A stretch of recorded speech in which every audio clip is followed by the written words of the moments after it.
Easter is just around the corner, so now's a good time to talk about one of nature's most furious and deadly natural predators. More specifically, where these critters come from and what they're doing in Gensokyo. Rabbits in Toho come in three types: lazy rabbits, crazy rabbits, and totally normal rabbits. Earth rabbits happen when a totally normal rabbit gets so old that it develops opposable thumbs and a taste for human flesh. Then it goes out and does that thing I forgot to write a joke about, and suddenly they're all over the place.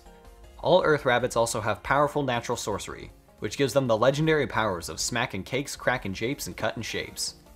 While their fluffy exterior may seem harmless at first, these heartless killers will stop at nothing to feast on your eyeballs. Their hunt for man meat cannot be stopped by anything other than a rabbit trap, which is funnier than anything I could have written here. Earth rabbits are also technically yokai, so if Bunnicula shows up in your backyard, maybe just spend the night in the village and call the exterminator the next day. Meanwhile, not much is known about the origins of moon rabbits, and by that I mean that literally no one knows where they all came from. They aren't yokai quite like the Earth rabbits, but they aren't animals like the totally normal rabbits. The best guess that anyone has is that one day the citizens of the moon were cranking out new yokai types to regulate the Earth, when one of them took a few too many reds and picked up a Playboy magazine. And as such, moon rabbits look much like normal humans, but with fluffy ears on their heads and maniacal red eyes. As native citizens of the purest realm in existence, all moon rabbits dream of one day growing up to slave away in the mochi kitchens for half minimum wage, or serve their country by dying on the front lines of the Lunar War. Ah, freedom. Moon rabbits live, predictably, on the moon, and they are beings of pure energy.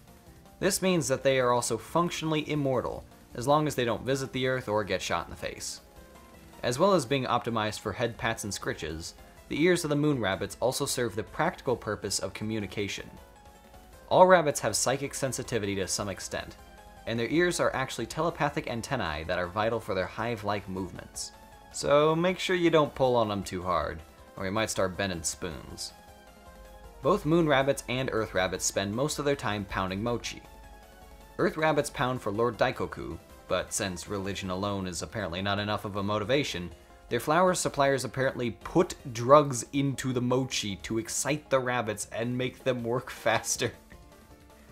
Okay, so apparently the drug in question is sugar, but some of the symptoms seem a little too similar to a different kind of white powder. I put crack in their hot dogs. Moon rabbits, on the other hand, pound mochi because they must atone for their master's sins. You know, I'm starting to wonder if the moon rabbits are the real maniacs. With a general background out of the way, I thought I might go over some of the more well-known of these rodent rascals. One of the first that comes to mind is Raisin Udongen, which is impossible to say without either making a raisin joke or a penis joke. Keep in mind that this character is not actually named Raisin. Raisin is more of a title than a name.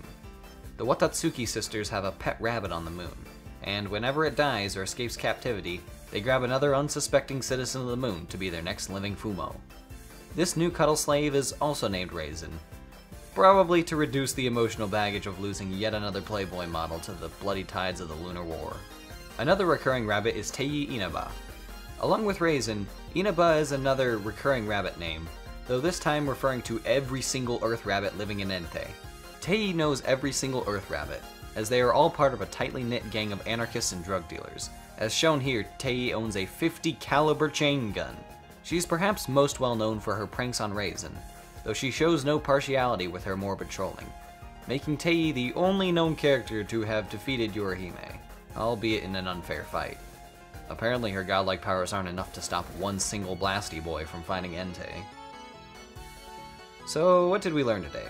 Well, rabbits are awful, don't buy their candy, and don't ever pull on their ears.